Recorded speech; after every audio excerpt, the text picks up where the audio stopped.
A história começa com uma tempestade e uma tormenta no céu. Um raio gigante cai. E tudo isso é o ataque de um homem cujo golpe divide a terra e joga as pessoas ao redor. Os sons dos trovões diminuem. E ficamos sabendo sobre o Rei do Punho. O homem que subjugou Jianghu com nada mais do que seus punhos. Atualmente, ele é mais frequentemente chamado por esse título do que por seu nome verdadeiro, Dan Wuzong. À sua frente está um adversário derrotado. Dan olha para o homem, com os olhos cheios de irritação. De repente, ele sente uma dor aguda. E uma enorme ferida sangrenta aparece em seu estômago, que ele segura com a mão. Ele explica que foi atacado por um grupo misterioso. E que conseguiu derrotar quase todos, exceto os dois últimos guerreiros, que o estavam observando de cima do penhasco. Ele percebe um detalhe. Os dois guerreiros parecem muito sofisticados e ricos, e se pergunta de onde eles vieram. Pronto para acabar logo com isso, ele chuta um dos inimigos na direção dos dois. Enquanto o pobre coitado voa em direção a eles, ele pede ajuda ao demônio da espada. Mas o próprio demônio da espada pega o punho, cortando abruptamente seu guerreiro ao meio. Uau! Isso é muito brutal. E os dois pedaços de carne caem no chão sob a rocha. Wuzong conta como o demônio fez isso sem a menor hesitação. Então ele está acostumado a bater injustamente, mesmo em seus aliados. E percebe uma etiqueta em sua espada que diz sangue. Wuzong a reconhece e diz que, junto com tanta crueldade, esse símbolo significa apenas uma coisa. Ele percebe que eles são de um clã de demônios. O espadachim demônio pula no chão, dizendo que está muito impressionado. Afinal, se ele conseguiu durar tanto tempo, merece seu título. Dan o manda calar a boca, porque ele o matará com apenas 10 golpes. O espadachim demônio desembainha sua lâmina, chamando-o de homem muito insolente. Em seguida, ele dá um salto repentino, balançando a espada e soltando ondas roxas. Seu primeiro golpe explode, mas Wuzong mergulha sob ele. Carregando seu braço para um contra-ataque, ele instantaneamente encurta a distância. E acerta o espadachim demônio no peito com seu raio, surpreendendo-o. Ele larga a espada e começa a tossir. Ele deixa cair a espada e começa a tossir sangue. Dan, por outro lado, já está se preparando para dar seu golpe decisivo e imediatamente parte para o ataque. O segundo golpe já estava cheio de energia de raio, ainda mais doloroso. O próximo turno foi uma enxurrada de 6 golpes. Ele percebe uma estranheza, seus golpes erram os pontos vitais. É o 9º golpe seguido. Mas ele diz que é como se alguém o estivesse segurando. Vemos um fio roxo de energia ao redor de seu braço. Outro homem está puxando. Mas Wuzong não percebe que ele o transformou em seu fantoche. Enquanto ele está distraído, o demônio espadachim agarra sua lâmina. E, com toda a sua força, apunhala Dan no peito com sua katana. Ele começa a tossir sangue, segurando a lâmina em seu peito. O demônio espadachim declara com um sorriso que o reinado do Rei Punho termina aqui. Mas, em vez disso, seus olhos se enchem de admiração. Quando os fios roxos da aura são cortados pela força bruta de Dan, isso é o quanto ele é forte. O demônio cerra os dentes e tenta se cobrir com a mão. Ao atingir diretamente o demônio espadachim, ele causa uma enorme explosão. Quando a poeira assenta, o demônio espadachim está quase ileso, apenas com um arranhão na bochecha. O demônio espadachim começa a rir de alívio, dizendo que Wuzong é um verdadeiro monstro em batalha. Ao redor, vemos o estrago que um rei de punho conseguiu fazer, que foi abatido pela perda de sangue. O demônio está furioso com seu aliado e fala sobre como ele poderia ter morrido facilmente. Depois disso, ele começa a cutucar Wuzong na cabeça, dizendo que, se ele vai morrer, que morra em outro lugar. Mas ele recebe um golpe inesperado. Ele pensou que Dan estava morto. E Wuzong diz que foi seu 10º soco. O cara ao lado dele começa a rir, e o demônio espadachim fica vermelho de vergonha. Os olhos de Dan se fecham. Wuzong diz que seu poder está diminuindo, então isso é o fim para ele. Mas ele se arrepende um pouco de não ter acabado com o demônio com o último golpe. Ele morreu nas mãos do clã dos demônios, e vemos uma descarga gigante de raios azuis atingindo o pátio. Somos transportados para uma mansão no Monte Juhua. Lá, uma mulher está ao lado do leito e diz que foi apenas horror. Wuzong abre os olhos lentamente. Ele fica confuso quando ela pergunta se ele está bem. Dan não se dá conta de onde está e se pergunta se foi curado.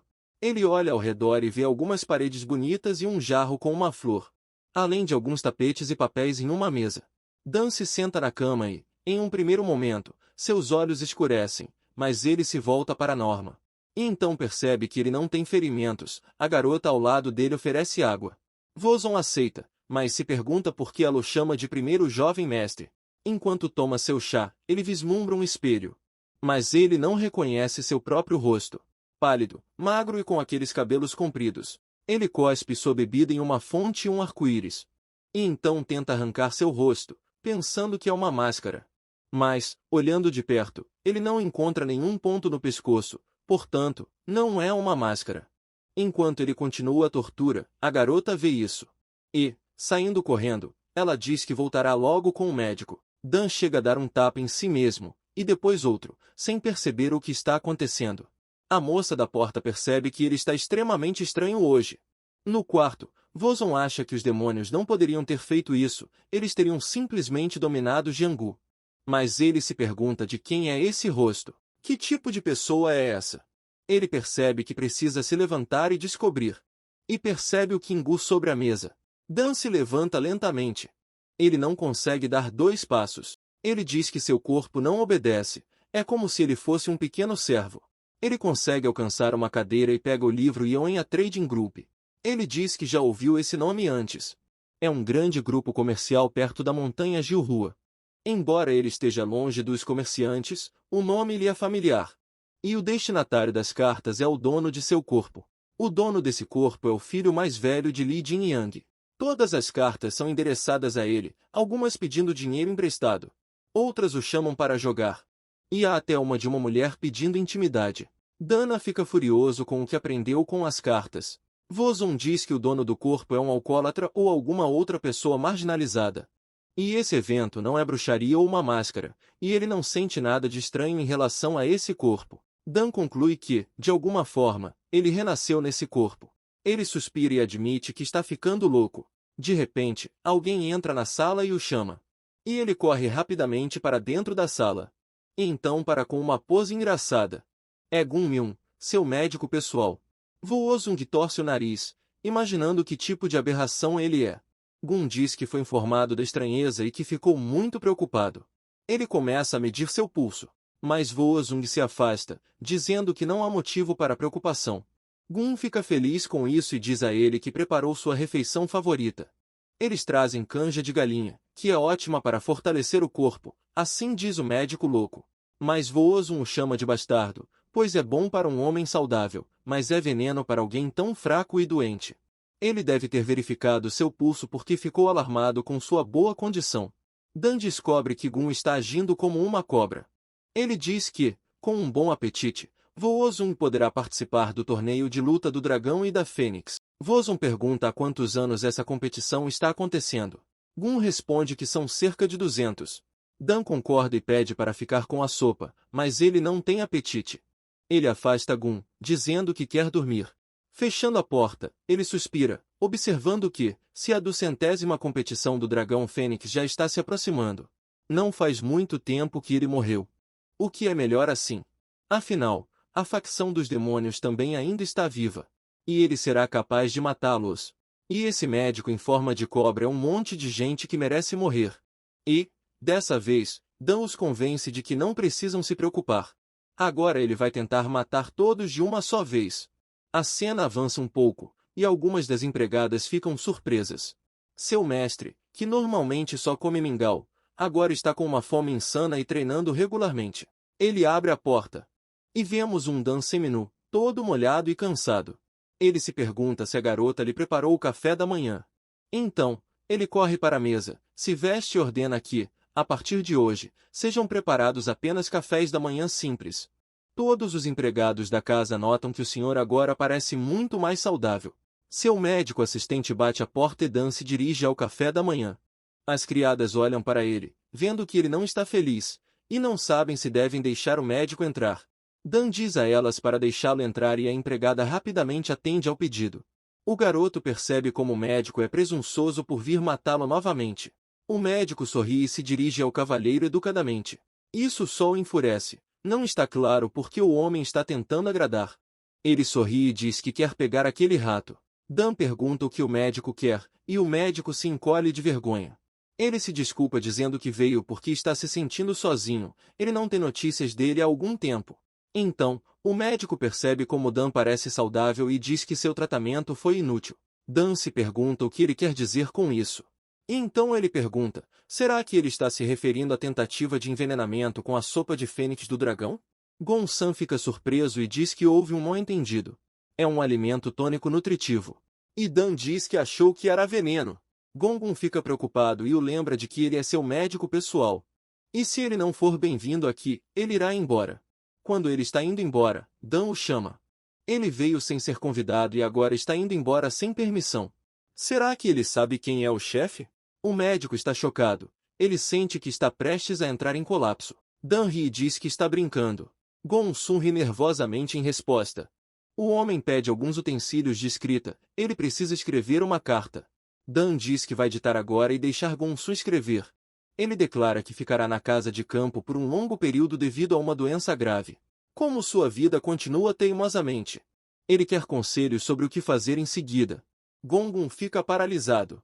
E Dan pergunta por que ele não escreve. Gon-sun sorri e pergunta o que está acontecendo aqui. E então as varinhas passam por ele e Dan ordena que ele fale. Os bastões perfuram a parede atrás de seu pescoço. O médico sente seu pescoço sangrando. E Dan declara que ele não é o Li Jingyang que ele lembrava. Gon-sun entra em pânico e pergunta o que isso significa. Dan finalmente se acalma um pouco e começa a explicar. Para as pessoas comuns, a sopa é um tônico curativo. Mas para um paciente fraco como ele, é definitivamente um veneno. E ele, como médico, sabe disso com certeza. Ele pergunta se o médico realmente pensou isso enquanto estava preocupado. Dan não o notaria verificando seu pulso. E o mais importante é que GH percebeu isso imediatamente. Assim que ele recusou a sopa porque estava sem apetite. A postura e a atitude do médico mudaram imediatamente, e as coisas não saíram conforme o planejado. Gon-gun não conseguiu esconder sua intenção assassina e sua raiva. Dan tem certeza de que não agiu sozinho e exige anotar os nomes daqueles que lhe deram ordens. Gon-san se pergunta por que ele está fazendo isso e por que ele suspeita de um homem tão bom. O médico suspira e cobre os olhos com a mão. Mas Dan o encara sem desviar o olhar. Gon-san imediatamente para de fingir. Ele diz que não esperava que um homem tão malvado como Jin Yang tivesse consciência. O médico diz que estava apenas tentando mandá-lo embora com dignidade e se diz um tolo. Gon-san olha para as empregadas e pensa que terá que matá-las também. Nesse momento, o médico puxa uma agulha escondida. De repente, Dan golpeia seu crânio com um pincel. Ele começa a cuspir sangue. E Dan lhe diz para não fazer nenhuma besteira. Basta ouvir quando Jin-yon se dirige a ele. Dan percebe que seu braço está doendo. Porque seu corpo está muito fraco, então ele precisa recuperar suas forças logo. Quando estiver mais forte, não importará se o grupo inteiro de Yeong estiver contra ele, eles não conseguirão enfrentá-lo. De volta ao grupo, ele investigará minuciosamente o caso de Gon-sun. Ele sente uma dor aguda e cai de costas contra a mesa. Dan não percebe de onde veio a dor de cabeça. Ele ouve o chamado de alguém. Ele começa a ter visões, primeiro do médico. Depois, ele os vê se encontrando pouco antes. Ele percebe que são as lembranças do antigo dono do corpo de Jin-yon que estão inundando sua mente. Lágrimas escorrem por seu rosto, ele diz que agora entende. As gotas não caem no chão, mas em uma massa de água. Ela reflete a casa de Li Jingyang, o filho mais velho de uma família rica. E como filho mais velho de uma família de comerciantes, ele não era tão inteligente quanto o segundo irmão, nem tão forte quanto o terceiro. Ele era apenas um filho infeliz que não tinha o suficiente de tudo. Jin-yon tentou compensar suas deficiências com dinheiro, mas acabou se afundando na devassidão e em prazeres tolos. Quando ele se deu conta de seus erros e olhou para trás, já era tarde demais para mudar. Ele foi enviado para essa vila porque, se não me falha a memória, a família principal não gostava do lugar. O problema é que ele renasceu sem as lembranças dos outros. Mas agora ele pode se concentrar totalmente nas artes marciais. Dan não acredita que um corpo tão magnífico tenha sido desperdiçado. Com seu conhecimento, ele alcançará rapidamente um alto nível. Ele percebe outra coisa. E, olhando para todo o seu dinheiro, percebe que não há nada que ele não possa comprar para sua saúde. Ele olha para o cadáver de Gon-sun e diz que ele deve ser enterrado. A cena muda para uma bela paisagem montanhosa com flores de cerejeira desabrochando. As estações mudam uma após a outra. O outono chega e uma empregada varre as folhas caídas da mansão. Depois, o inverno cobre todo o palácio com neve. E então chega a primavera, um ano inteiro se passou. Alguém está caminhando pelo pátio. Um homem entra pelo portão, vê as moças criadas. E diz que tem uma carta para o jovem senhor. É um dos guardas do grupo comercial de Ionha, chamado Mok-Inseu. A criado informa que o jovem mestre está treinando no pátio ali. Inseu olha para ele em choque. O mestre foi visto meditando. E agora Mok não consegue acreditar que é o mesmo mestre de que ele se lembra. A cena muda para uma narração em nome do GH. Ele explica que algumas estações se passaram. Durante esse período, seu núcleo de energia se manifestou e ele gravou nesse corpo todas as artes marciais necessárias para a sobrevivência. Essa é a arte da mobilidade iluminada, a arte do corpo iluminado. A técnica do passo rápido. Também a arte que lhe permite controlar o relâmpago, a arte do relâmpago branco de 10 fases. Atualmente, ele está na 4ª fase. Até agora, tudo tem corrido bem, ele está meditando. Mas, de repente, ele se levanta do chão. Inclina os braços para voar. E chuta uma folha que está caindo. Que, a princípio, parece estar completamente inteira. E depois se despedaça em 4 pedaços. Mas isso não é suficiente para ele. Ele diz que não é rápido ou forte o suficiente para seu nível. Insopo chama. Se apresenta, diz sua posição e que é da equipe de segurança. E diz que veio até ele com uma carta do clã principal. Dan ordena que a carta seja entregue. Inseupa ainda não acredita em seus olhos, pois se lembra dele como um bebê que só bebe e choraminga. Dan pede para não ficar esperando, pois seu braço já está doendo.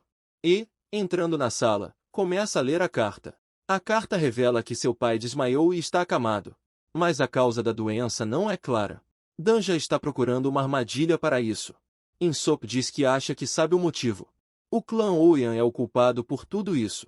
Ele diz que eles estão pagando tributo a ele sob o pretexto de proteção e que os pagamentos aumentaram para valores exorbitantes. Dan pergunta se eles merecem um aumento das taxas. Insop nega categoricamente, chamando-os de cães. Mesmo quando a seita da deidade menor tentou impor impostos sobre o comércio selvagem. O clã Oyan alegou que só se reuniria com o chefe do clã Ionha para tratar de assuntos sérios, mas nunca o fez. Mas o capitão da guarda deles não podia se opor, porque era Oyan Hou. Dan acena com a cabeça. Ele já ouviu esse nome. O clã é famoso em Jianghu. Então, como ele é tão poderoso, isso significa que os comerciantes estão sob sua proteção. Dan pergunta, então, se ele negociar com eles, o problema estará resolvido. Insop fica surpreso com essa solução, mas acrescenta que há outro motivo para a queda de seu pai. Houve uma luta de espadas entre 2 de seus irmãos, e depois que seu pai viu a luta, ele se sentiu mal. Dan se pergunta se foi por raiva. Insop confirma que foi exatamente isso que aconteceu. Dan não consegue acreditar que eles lutaram na frente de seu pai, e com espadas. Insop tenta tranquilizá-lo. Mas Dan o afasta. Ele não pode simplesmente ficar sentado e assistir a tudo isso. Ele diz para guardar a carta. Levanta-se e olha para Insop. E então diz que vai resolver o problema sozinho. Em seguida, a cena muda. Insop diz ao guarda que o senhor mudou. Ele diz que Gineon se tornou um verdadeiro artista marcial e ganhou um corpo excelente. Os outros olham uns para os outros e começam a rir, sem entender como eles podem falar desse perdedor sem talento dessa maneira. Eles brincam dizendo que ele deve ter se tornado um campeão de luta livre, e um deles acrescenta que agora ele é um lendário guerreiro de lençóis. Insop é aconselhado a dizer que, se eles já estão fazendo piadas, deveriam fazê-las com mais habilidade, como, por exemplo, que o vice-capitão tem uma amante, o que seria mais crível. E, nesse momento, um homem aparece atrás deles. Somos apresentados ao vice-capitão Ayop. Com sua mão, ele já pegou e repreendeu o brincalhão de cabelos vermelhos. Ayop diz que Dan sempre teve uma grande capacidade física. Ele pergunta a Insop quando ele voltará e Insop diz que não sabe. Mas então alguém grita que ele já está aqui. Insop aponta para aquela direção. Os guardas dizem que é hora de cumprimentá-lo, mas um deles se recusa a se levantar para receber o preguiçoso. Aniayop os lembra de quem paga seus salários e silencia o homem descontente. Quando eles se aproximam do prédio principal, Dan olha em volta e sussurra que isso é uma loucura. O grupo comercial de Yonga realmente tem os meios para fazer algo assim. Gineon não nasceu apenas para a riqueza, ele tinha uma colher de prata na boca. Ele ordena que as 2 empregadas o levem para a casa de seu pai e descansem. Enquanto caminha, ele pensa e não entende nada. Por que diabos ninguém o está cumprimentando? De repente, ele ouve muitos passos, vira-se e ouve uma voz. Um grupo de guardas saca suas espadas e correm em sua direção para encontrar seu senhor em triunfo. Ao ver os guardas o cumprimentando com aplausos por seu retorno seguro, Dan se alegra. Aniaiope o cumprimenta com uma reverência entre os muitos combatentes. Ele diz que o senhor ficou quase irreconhecível, mas se alegra por vê-lo saudável. Outro guarda se pergunta se isso não está ferindo o orgulho do vice-capitão Aniaiope. Porque Dan sempre foi violento, menosprezando os outros. Agia como um homem mau. Ele chegou a bater no vice-capitão, mas ainda assim o tratava com cortesia e respeito. E que agora ele seria ridicularizado novamente.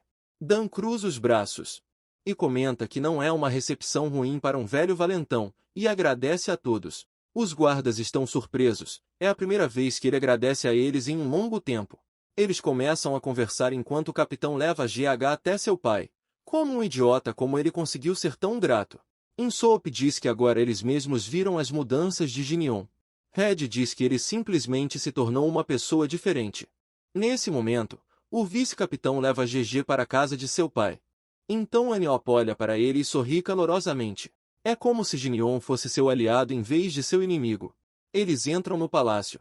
É apenas pelas sombras que se pode dizer quem está no corpo de Ginion. Já dentro do prédio, Aniop diz que avisou seu pai sobre sua visita. Mas, no mesmo instante, alguém entra por trás deles.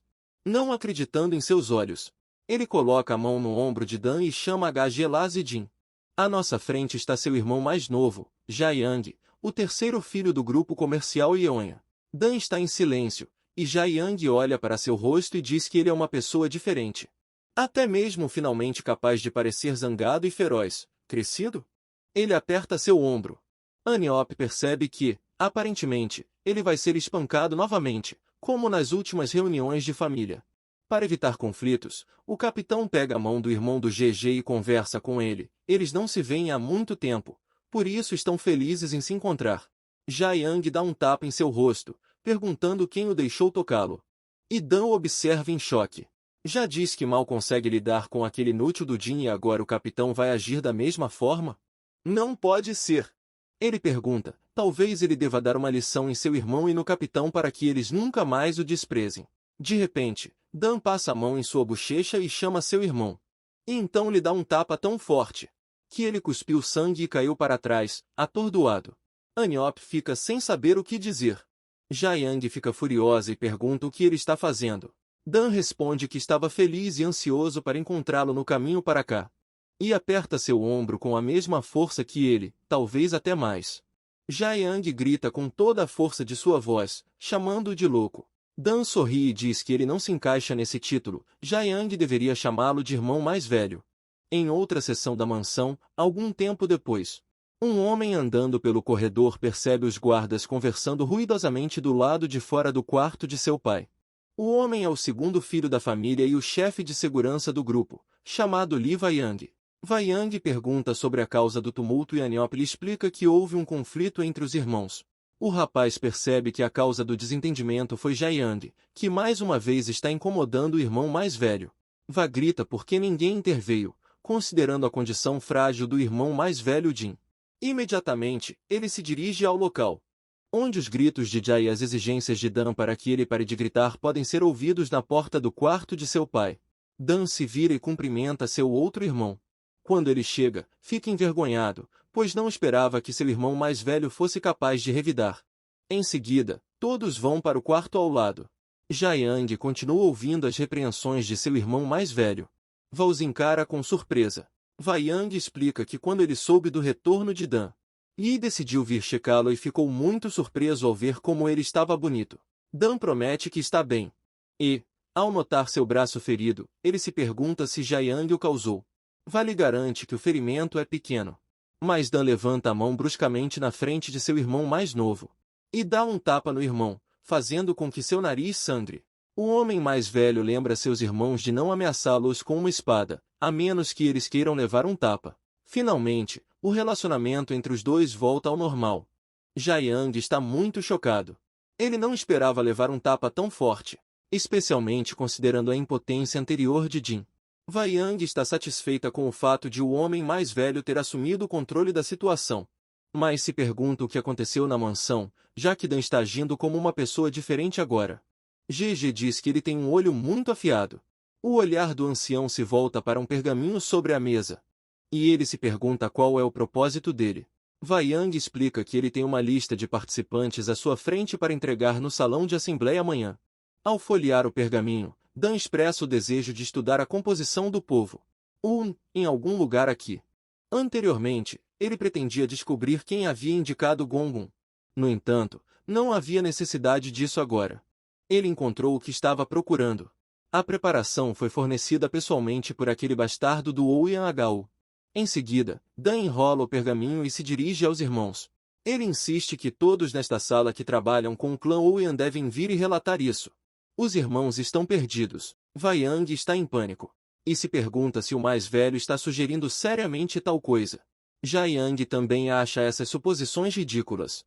Ele afirma que prefere morrer a permitir que pessoas de fora infrinjam seu clã. Afinal de contas, o pai dele se esforçou muito para criá-los sozinho. Ao ouvir isso, Dan fica aliviado ao perceber que não terá que matá-los. Ele então pergunta se todos os membros mais antigos do clã participarão do conselho de amanhã e recebe uma resposta positiva. Ele promete que participará da reunião. Ao sair, os irmãos perguntam sobre seus planos futuros e ele lhes diz que vai ver seu pai. Quando ele sai, Wei continua intrigado com os acontecimentos na mansão. Já Yang exclama indignado que ele deveria ter ido ao Monte Juhua. Nos aposentos de seu pai, ele é informado sobre o retorno de seu pai, que ordena que o deixem entrar. Ao entrar, Dan olha para a cama. E o pai de Somin olha para ele. O pai pergunta o motivo do barulho no corredor, ao que Dan responde que não é nada sério. Sentando-se ao lado dele, Dan diz que soube de sua doença devido ao estresse. E Somin confessa que passou a vida todo estressado, mas agora não consegue mais. Seu pai leva a mão à bochecha. E observa que Jinion mudou para melhor, mas parece que seu rosto está diferente. Será que ele é mesmo Jinion? Isso não importa mais, seu pai está feliz em vê-lo de qualquer forma. Dan concorda com Sungmin, mas se sente estranho. Ele explica que cresceu sem pais. E não sabe o que é ter um pai. Mas nas lembranças de Jin, é diferente. Ele se lembra de seu pai como um homem forte, grande e muito importante. E embora as lembranças continuem a amá-lo apesar das provações, algo está diferente agora. Por alguma razão, ele parece tão pequeno para ele agora. Para apaziguar seu pai, Dan promete eliminar as fontes de sua ansiedade. Ele assume essa tarefa para que Somin possa finalmente viver uma vida sem estresse. O pai esclarece: o que você quer dizer com eliminar? E Dan, com um sorriso sombrio, diz a ele para não se preocupar com nada. O que deixa Seugmin ansioso.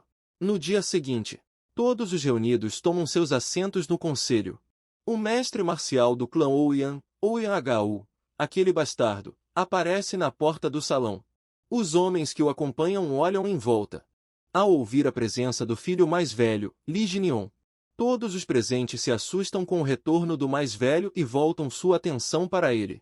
Ouyang-Hou começa a rir, sugerindo que Dan está preocupado com sua influência no clã e no grupo. Pouco tempo depois, o segundo filho declara que, se não houver objeções, ele passará ao assunto principal. Ouyang-Hou levanta a mão e expressa sua vontade de falar. Pelo que ele sabe, ninguém está protegendo o jovem mestre Jin desde seu retorno e ele sugere que um guarda seja nomeado. Várias pessoas presentes questionaram se Hou havia ultrapassado seus limites, afinal, Yeonga já tem capangas suficientes. De repente, ouviu-se o som de um copo caindo, quebrado por um palito de dente. Yeon se desculpa porque sua mão tremeu. Ele se apressa em pedir desculpas às pessoas ao seu redor. Ouyang-Hou pergunta: alguém quer dizer algo contra isso? Os guardas ficam em silêncio. O bigodudo olha para o salão, esperando uma reação. Aparentemente, ninguém vai se opor.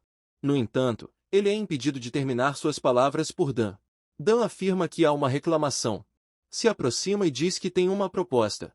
Ele aponta o dedo para o homem de bigode e propõe que Ouyang-Hou seja removido do cargo de chefe de segurança. As coisas esquentam, os aliados não acreditam. E os capangas de Hou riem, achando que é uma piada de mau gosto. Ouyang-Hou ri de volta bem na cara de GG, perguntando se Jinion está falando sério sobre demiti-lo. Ele ressalta que o cara estava acamado e pergunta se o mais velho tem voz ativa. Dan dá uma risadinha em resposta, esclarecendo se ele realmente acha isso. Em seguida, ele puxa o braço para trás e dá um soco forte em Oyahu. O golpe dá início a uma enorme explosão, espalhando detritos em todas as direções. Quando a fumaça e a poeira se dissipam, Oyahu permanece atordoado. E Dan o lembra de que ele esqueceu o verdadeiro dono do poder por causa de sua influência mesquinha. Afinal, o poder sobre o Yonya Trading Group passou para as mãos de Dan. Algumas horas antes da reunião, Wang pergunta se o GG vai mesmo demitir Ou, avisando que ele está fora de seu alcance. Dan para e pergunta a Va se ele sabe o que acontece com alguém que subestima um guerreiro de Jianghu. Aquele que faz essa suposição é devorado. Ele lhe diz para dar uma olhada na situação do grupo. E diz que eles estão sendo devorados agora mesmo. Veja quem está andando pelas ruas. Wang concorda e se pergunta quando o clã Owen atingiu tais proporções. Dan o tranquiliza. Seu irmão mais velho cuidará disso, ele mesmo resolverá o problema. De volta ao presente, Wang está nervoso. Ele está chocado ao ver exatamente como seu irmão mais velho decidiu lidar com esse problema. Os soldados de Ou desembainham suas espadas e gritam com Jin, que fica perto do ponto de impacto. Hu está atônito, perguntando se o que o GH quer e se o GH perdeu a cabeça. Aniop se pergunta se eles estão ansiosos pela morte, encostando suas lâminas no primeiro jovem mestre. Os meninos se preparam para uma batalha brutal de lutadores vermelhos contra mercadores azuis. Dan percebe que Aniop está certo, e que Oyan é realmente muito ousado. Ele se irrita e pergunta o que eles estão fazendo ao trazer armas contra seu mestre. Ele murmura que eles querem morrer, mas como sente pena de Hu, ele considerará isso como uma compensação. Ao que Ou pergunta por que ele sente pena, Dan diz que é por ter arruinado seus planos de ter uma velhice e aposentadoria tranquilas. Afinal de contas, foi Ou quem enviou Gongsun para matá-lo. E causou uma briga entre os irmãos. O que acabou causando a doença de meu pai. Se ele tivesse dobrado apenas um de seus filhos, ele poderia ter assumido o controle de todo o clã sem mexer um dedo. Hu ri, chamando isso de pura ilusão. Dan dá um passo à frente. E diz que tudo deu errado quando Gongsun, que deveria matá-lo, caiu por suas mãos. Foi quando o destino determinou quem era digno de viver. Ou pergunta se ele estava falando sério sobre matar Gongsun. Dan lhe garante que não houve problema, um golpe e ele foi enviado para o outro mundo. Ele acrescenta que, se alguém quer devorar o grupo de comércio, deveria ter se esforçado mais, pois agora exigirá reparações. Hu, furioso, começa a preparar seu ataque. Dan sorri, pois seu inimigo foi pego em flagrante. E Ou se levanta para gritar que Jin claramente tem um desejo de morte. Dan cerra o punho e encontra a palma da mão de Hu, enviando uma explosão por toda a sala. Os soldados de Hu mal conseguem se manter de pé. Hu ficou surpreso com a energia do raio e com o fato de o perdedor ser habilidoso em artes marciais.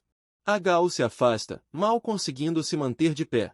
Seus homens também estão chocados com sua habilidade.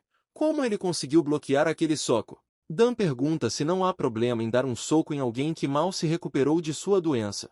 Ele imediatamente acrescenta que não se importa se for uma luta oficial. Hu se atira contra ele, chamando de galinha arrogante que acabou de aprender a voar. Mas grita que o clã Owen exige um duelo e, com o consentimento de Dan, ele será realizado. Hu sorri e pergunta se isso é suficiente. Dan levanta as mãos e diz que não. Tem que ser um duelo até a morte, assim decide Dan. Hu percebe que ele parece ter estudado em uma escola sólida. Em tão pouco tempo, suas habilidades se tornaram impressionantes. Mas há uma coisa. Ele ainda não tem experiência, e Hu está prestes a fazê-lo sentir isso. Dan se esquiva facilmente do ataque, deixando Hu confuso. Dan começa a carregar seu punho e declara que não precisa que alguém lhe explique o que é experiência.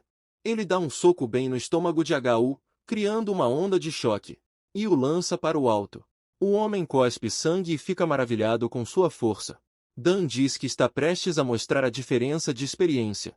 Na decolagem, ele encurta a distância usando a arte iluminada do movimento. Ele voa cara a cara e levanta o braço para dar um soco, que Hu consegue desviar.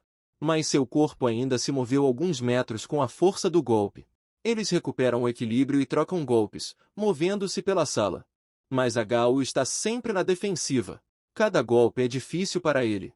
Ele percebe que não está lutando contra um novato, mas um artista marcial experiente. Ele agarra sua lâmina, chamas roxas se acendem ao seu redor e ele sussurra: não, não pode ser. Seus homens aguardam ansiosamente o golpe fatal que matará Jin.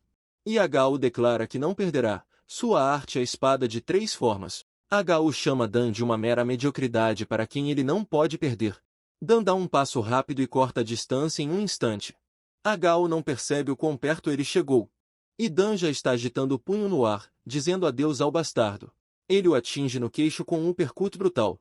Foi um golpe tremendo. Yagao até voou para fora, atravessando o telhado.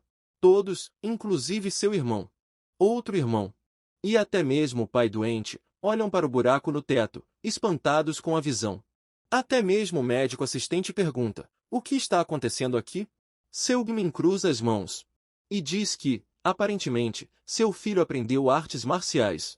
E, no final, o mestre de artes marciais foi derrotado pelo primeiro jovem mestre. De volta à luta, Yagao cai no chão na frente de Dan. Ele olha para ele. E lentamente o sangue escorre da boca de Yagao. Seus homens correm até ele e chamam o líder. Eles o pegam em seus braços e abordam Jin. Em seguida, levantam a cabeça para Dan e ele pergunta se eles também querem morrer. Yagao não está mais dando sinais de vida. Um dos homens diz que reconhece a integridade da vitória de Jin no duelo.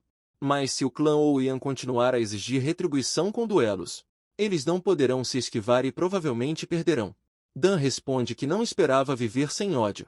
Se lhe derem um dorbo, ele retaliará e, se houver maldade e ódio, não se pode esperar outra coisa dele.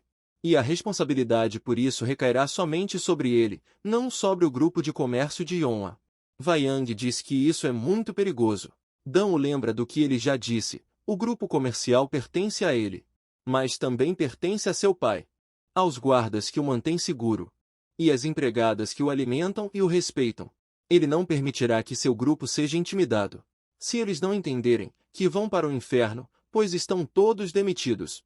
Insop parece pronto para chorar de felicidade e orgulho. Os homens de Yagao estão furiosos, mas vão embora mesmo assim, desejando-lhe boa sorte. Após o massacre, todos se reúnem em torno de seu líder, Li Jingyang, e esperam por suas palavras. Insop começa a tremer e a fazer elogios a Jin, mas um dos homens cobre sua boca. Ele diz que eles deveriam ter vergonha de si mesmos por ficarem parados como seus guardas. Dan chama Vaiyang para sua casa e pede que ele traga alguns elixires. Ele diz que assumirá a responsabilidade, para que possa tomar a quantidade de elixir que precisar. Vaiyang promete fazer o tônico da melhor qualidade que puder encontrar, já que ele estará ocupado cuidando dos elixires e contratando novos guardas. A cena muda. Dan diz que já pensou em alguns candidatos a guardas. De repente, vemos uma pessoa perguntando se eles têm certeza de que era Li Jingyang. A cena muda e voltamos alguns dias atrás. Aquele primeiro dia de trabalho de Li Jingyang no Yongava Trading Group. É nesse momento que Dan percebe algo. E pergunta a An Yup se ele comeu alguma coisa. Ele diz que não, que está trabalhando desde o amanhecer. Pobre trabalhador. Dan diz que achava isso, e agora decide elaborar. Ele abaixa o olhar e vê os homens de Yagao rindo e comendo no pátio. Irrita o fato de alguns não terem tempo para comer por causa do trabalho e outros serem preguiçosos durante o expediente. Eles devem pensar que podem viver do dinheiro de outras pessoas e ele pretende eliminar todos eles. Ele quebra a cerca por causa de sua raiva. Mas há um problema maior: os pedaços da cerca estão caindo. Ele precisa encontrá-los para ocupar seus lugares na segurança. Mas, de repente, uma ideia lhe ocorre e ele se dá conta de uma coisa. Ele se dá conta de que todos eles estão aqui, dentro desse prédio. Lá dentro há um cassino, um lugar onde muitas pessoas jogam por dinheiro. E lá estão eles. E há muita fumaça aqui dentro. Alguém o reconhece e diz que ele é um covarde quando Dan entra. Mas eles ainda sabem que é o mesmo Jinyon do grupo comercial de Yonhua. Ele olha em volta. As pessoas ao seu redor brincam dizendo que pensavam que ele estava morto, já que não o viam, mas tem certeza de que ele estará esbanjando todo o seu dinheiro aqui. Ele se dirige a uma sala privada, onde é tão legal e sério que a entrada é vigiada. O guarda o vê e brinca dizendo que faz muito tempo que ele não volta para gastar todo o seu dinheiro aqui. Dan responde que ele deve calar a boca ou fará dele gordura de porco. O GH lhe diz para abrir a porta. O porco se ofende, mas Dan entra mesmo assim. Seu sapato batendo chama a atenção de todos, especialmente o homem do outro lado do corredor e alguns de seus subordinados. Ele diz que finalmente está aqui. E está com uma aparência melhor, então o tempo de recuperação deve ter lhe feito bem. Essa é a raposa venenosa Shan Myung-ho. O cara com a cicatriz no rosto. Ele tem 2 guarda-costas gêmeos carecas, Yuk Jin-bo e Yuk Myung-bo. Myung-ho diz que, como já faz algum tempo, os gêmeos carecas devem ser saudados adequadamente. Eles se desculpam, e Myung-ho os lembra de que ele é amigo deles e que eles deveriam se preocupar mais. Dan se sente e comenta que eles são amigos desde a infância. Mas não tem sido tão bom assim. Mas acrescenta que essa amizade tem sido acompanhada de violência unilateral e exploração financeira constante. Ele se sente e diz que a palavra amizade aparentemente evoca significados diferentes para todas as pessoas. Myung-ho se oferece para se divertir depois de uma longa pausa, ele deve estar ansioso para jogar. Então, aqui está o dinheiro. Na verdade, Myung-ho está ansioso para sugar o dinheiro dele e brincar com ele. Ele promete presenteá-lo com algo grande, mas ao ver o silêncio de Dan, ele fica irritado. Dan responde que está ocupado pensando. Myung-ho se pergunta no que exatamente ele está pensando. E GH está pensando se deve matá-lo ou não. Ele não quer Myung-ho, ele quer os gêmeos. Eles provavelmente estão vivendo com ele como bandidos. E são muito valiosos para apodrecer sob as asas do bastardo. Dan diz que a decisão já foi tomada. Myung-ho pergunta se ele o está ignorando. Dan exige que ele entregue a chave do cofre logo de cara. Myung-ho encara por um segundo e depois pergunta: se é só pelo dinheiro, por que ele precisa da chave? Dan responde afirmativamente: ele levará todo o dinheiro. Ele começa a falar sobre os valores da extorsão e o que lhe é devido. Ele diz que, para ser justo, deveria ser 100.000 moedas. Myung-ho olha para ele. Depois ri um pouco. Ele o chama de humorista e dá uma gargalhada. Ele o chama de humorista e pergunta aos gêmeos se eles também ouviram isso. Gene deve ter estudado matemática. Ele se levanta, ri e diz que Gene deve estar louco. Afinal de contas, o cofre está cheio de joias. Mas há apenas uma coisa.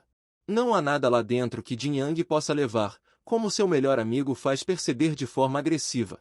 Se ele precisar de dinheiro, pode pedir emprestado, e pergunta por que a chave é tão repentina. Dan fica sentado em silêncio.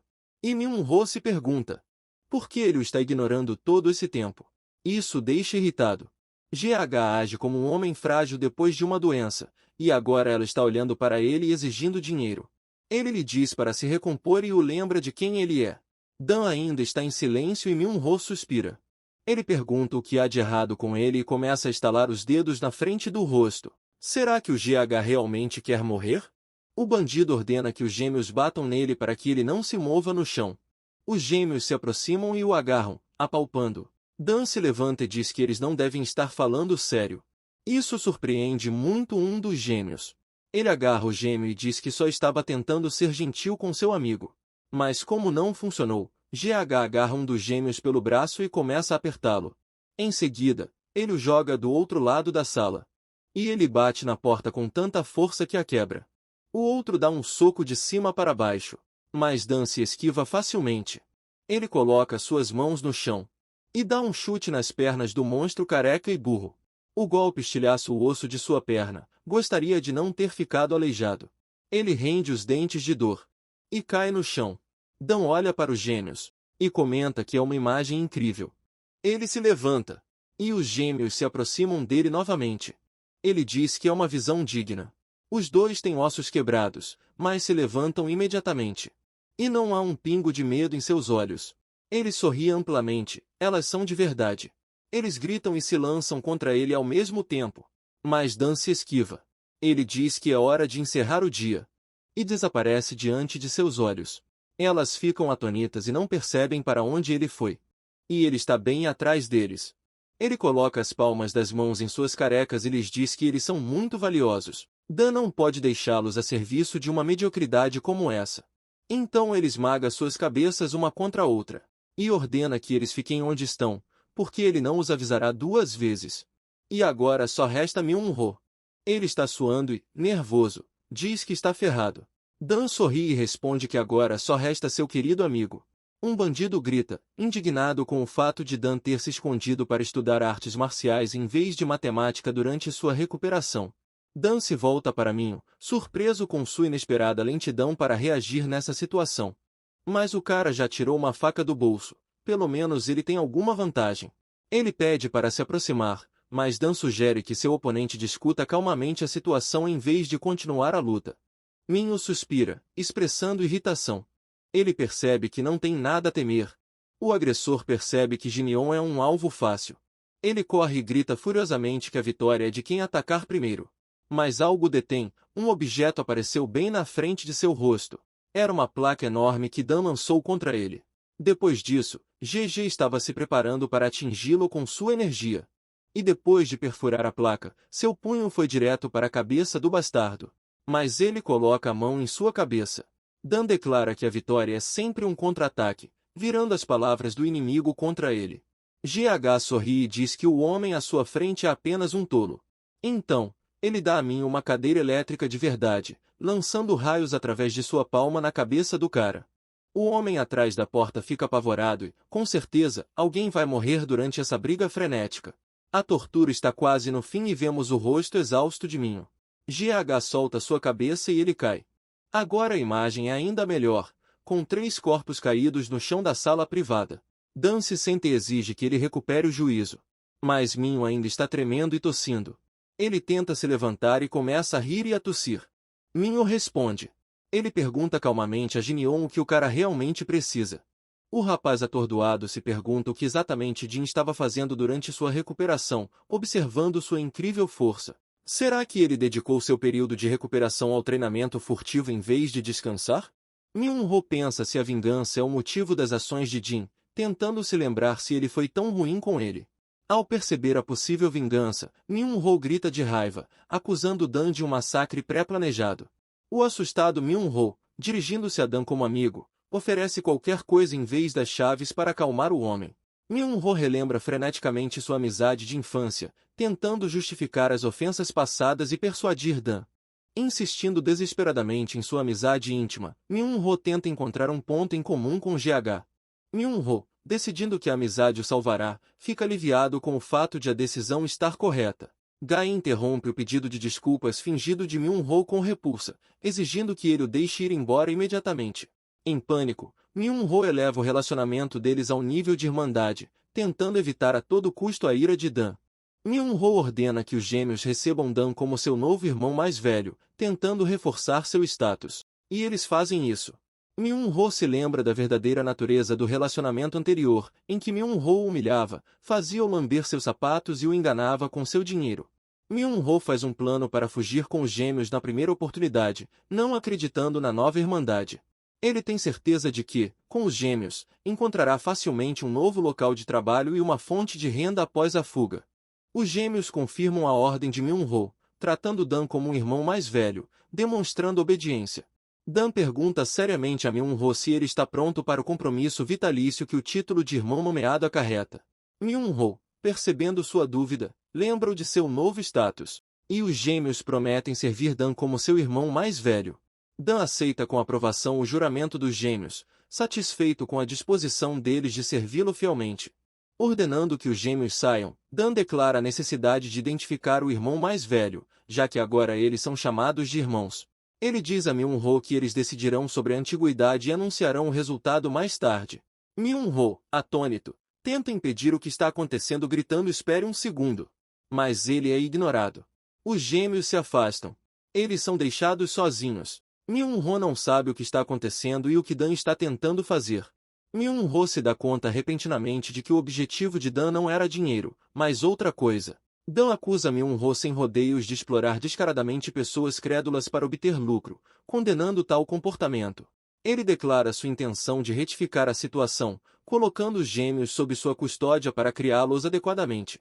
Com um suspiro sufocado, Myung-ho sugere desesperadamente que Dan simplesmente pegue o dinheiro e encerre o assunto. Myung-ho grita indignado que, depois de bater nele, Dan também levará os gêmeos, privando de tudo. Em pânico, ele diz que o homem o está condenando à morte. Então, que ele o mate ali mesmo. Dan pensa sarcasticamente em matar o homem à sua frente. E então ele diz, ok, vamos lá. E dá um chute baixo no queixo de Minho.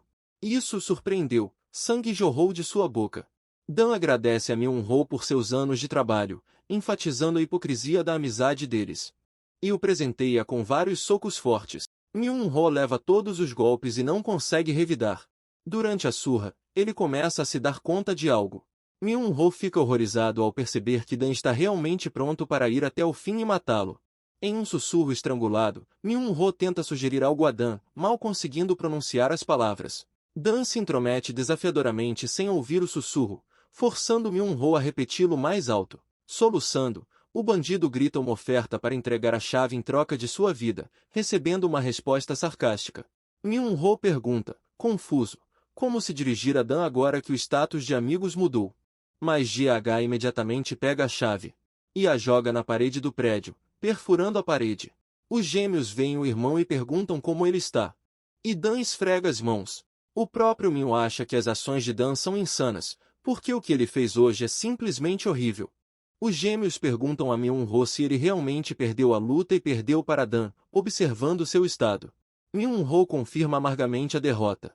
Ele anuncia aos gêmeos que Dan é o irmão mais velho deles de agora em diante. Myung-ho sente uma humilhação insuportável, pronto para começar a chorar após a derrota. Ele pensa que os gêmeos estariam melhor no sólido grupo de comércio de Yonhwa do que em seu cassino clandestino. Myung-ho relembra com nostalgia os anos ao lado dos gêmeos, acreditando no vínculo entre eles. Ele lhes agradece em silêncio. Mas eles simplesmente vão embora. A raiva toma conta de Myung-ho. Ele insulta mentalmente os traidores carecas e ingratos. Myung-ho se lembra do aviso do velho para não confiar nos homens de cabelos pretos, reconhecendo agora a razão deles. Um transeunte reconhece o homem esfarrapado como o há muito desaparecido Cheol Myung-ho, impressionado com sua aparência patética. Outro transeunte confirma que se trata de Cheol Myung-ho. Ele se pergunta para onde foram seus fiéis gêmeos. Os bandidos, percebendo a ausência dos gêmeos, decidem que agora podem lidar facilmente com o enfraquecido Myung-ho. O bandido se aproxima de um dos clientes do cassino e sorri, suspirando de forma reprimida. Myung-ho, vendo seus inimigos ao seu redor, lembra-os ameaçadoramente de sua reputação como a raposa venenosa, tentando intimidá-los. Ele desafia os agressores, oferecendo-se para abordá-los se eles ousarem, apesar de sua condição. Um dos bandidos chama Myung-ho de cadáver ambulante, ressentido com sua contínua insolência. Alguém na multidão grita uma ordem para matar Myung-ho, sinalizando o início de um massacre brutal contra ele. Myung-ho percebe que esse ataque pode de fato ser fatal para ele e amaldiçoa seu destino. Ele se dirige mentalmente a Dan, culpando-o por sua morte e chamando-o de traidor supremo. De repente, uma grande explosão após o impacto espalha todos os bastardos pela sala. Myung-ho vê seu salvador. Dan se levanta e observa a maldade dos bandidos que atacam Myung-ho apenas agora que ele está indefeso e sozinho. GH ordena que eles coletem qualquer coisa de valor do derrotado Myung-ho. Myung-ho comenta com ceticismo sobre as ações do ladrão Dan, chamando-as de ostentação em um mundo cruel. Ele mal consegue sair, enquanto duas cabeças carecas o seguem. A cena mudou, já é dia. Um dos gêmeos se dirige a Dan, usando o título de irmão mais velho, esperando por suas instruções. O gêmeo agradece a Dan por ter ajudado Myung-ho naquela luta. E o outro gêmeo também o agradece por ter ajudado seu antigo mestre.